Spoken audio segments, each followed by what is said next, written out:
dirangkum. Sebelum dikirim ke Belgia, ku ucapkan Assalamualaikum untuk hadirin dan hadirat yang berbahagia. Assalamualaikum warahmatullahi wabarakatuh. Alhamdulillahi Rabbil Alamin alladzi an'amana bi ni'matil iman wal islam wa nusalli wa nusallimu ala khairil anam sayyidina wa maulana Muhammadin wa ala alihi wa sahbihi ajmain, amma ba'du. Dewan Juri Festival Ramadan yang saya muliakan, teman-teman kultum Festival Ramadan yang saya banggakan, serta hadirin dan hadirat yang dirahmati Allah. Ucapan syukur tentu hanya kita haturkan kepada Zat Pencipta alam semesta, Zat yang maha menguasai dan Zat yang maha merajai, yaitu Allah Subhanahu wa ta'ala yang telah memberikan kita nikmat sehat. Alhamdulillah.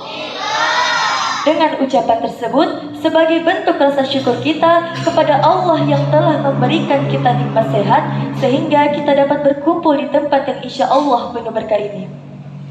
Selanjutnya, sholawat beserta salam tetap tercurahkan kepada best of the best man fil ardi, yaitu Habibana wa Nabiyana wa Maulana Muhammad sallallahu alaihi wasallam. Mengapa kita mesti bersolawat kepadanya? Karena Allah pun bersolawat kepadanya sebagaimana difirmankan dalam Al-Quran surah Al-Ahzab ayat 56 yang berbunyi, A'udzu billahi minasy syaithanir rajim. Bismillahirrahmanirrahim. Innallaha wa malaikatahu yusholluna 'alan nabi. Ya ayyuhalladzina amanu shollu 'alaihi wa sallimu taslima, yang artinya sesungguhnya Allah dan para malaikatnya bersolawat kepada Nabi. Wahai orang-orang yang beriman, bersolawatlah engkau kepada Nabi dan ucapkanlah salam dengan penuh penghormatan kepadanya. Dari ayat di atas dapat dilihat bahwa Allah saja bersolawat kepada Nabi dan malaikat pun bersolawat kepada Nabi. Apakah kita yang masih dipertanyakan pengakuan Nabi sebagai umatnya atau tidak enggan membaca solawat? Oleh karena itu, marilah kita membaca solawat kepada Nabi dengan harapan kita diakui sebagai umatnya Nabi Muhammad SAW, sehingga kita mendapatkan syafaatnya di dunia terlebih besok di akhirat. Amin ya rabbal alamin. Berdirinya saya di sini tidak lain ialah menyampaikan kultum singkat mengenai ghadab atau marah. Hadirin wal hadirat rahimakumullah. Barangkali semua yang ada di sini pasti tahu dan pernah merasakan apa itu marah. Marah atau ghadab dikatakan sebagai salah satu penyakit hati yang dikendalikan oleh nafsu. Bukankah ketika marah kita seakan seolah-olah dikuasai oleh kebencian? Maka tak jarang jika kita tak dapat berpikir dengan jernih.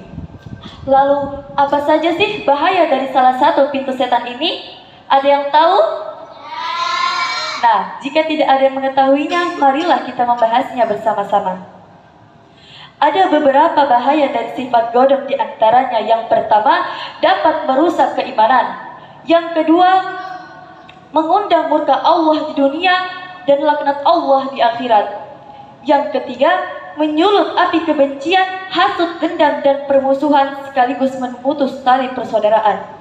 Yang keempat atau yang terakhir, mudah terserang penyakit seperti darah tinggi, stroke, dan jantung. Adapun secara batiniah, marah ini dapat menjadikan seseorang keras hatinya dan sombong. Hadirin wal hadirat rahimakumullah. Dikatakan dalam hadis, laisa syadidu bisur'ati, innama syadidul ladzi yamliku nafsahu indal ghadab. Orang yang kuat itu bukanlah orang yang menang berkelahi, tetapi orang yang kuat itu ialah orang yang dapat mengendalikan dirinya ketika sedang marah. Dari hadis di atas sudah jelas bahwa orang yang kuat itu ialah orang yang dapat menguasai dirinya, orang yang dapat mengendalikan dirinya ketika sedang marah. Maka ada beberapa cara mengendalikan amarah sesuai dengan petunjuk Muhammad SAW. Yang pertama, membaca ta'awudz. Rasulullah SAW berkata, ada kalimat yang niscaya jika diucapkan seseorang, maka akan hilang kemarahan seseorang, yaitu A'udzubillahi minasyaitonirrajim. Aku berlindung kepada Allah dari godaan setan yang terkutuk. Yang kedua, berwudu. Dengan berwudu dapat meredamkan dan menenteramkan hati yang sedang marah. Karena api bisa padam dengan air, dan air yang paling baik ialah ma'ul barid atau air penyejuk jiwa. Rasulullah SAW berkata, kemarahan itu datangnya dari setan, sedangkan setan diciptakan dari api, dan api bisa padam dengan air. Maka jika kamu marah, berwudulah. Hadis riwayat Abu Daud.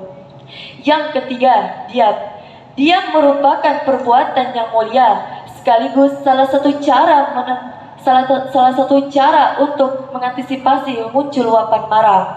Dikatakan dalam hadis, ajarilah orang lain, mudahkanlah dan janganlah mempersulit masalah. Dan jika kamu marah, maka diamlah. Itulah beberapa cara meredamkan amarah. Semoga dengan meredamkan amarah dengan petunjuk Nabi, kita dapat hidup lebih tenang dan damai dalam menjalani ibadah. Hadirin al-hadirat rahimakumullah. Itulah sedikit pembahasan dari saya mengenai ghadab atau marah. Tidak ada hal yang indah selain doa, dan tidak ada awalan selain akhirat. Untuk itu, saya mengakhiri sambutan saya kepada Anda yang berkenan mendengarkan ceramah saya.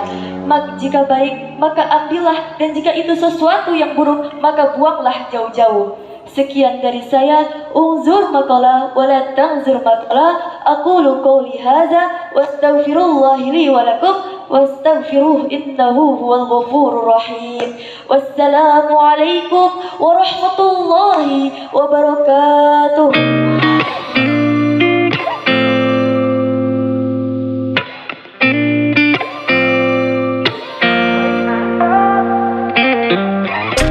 Gotta find my way to you, even though you're next to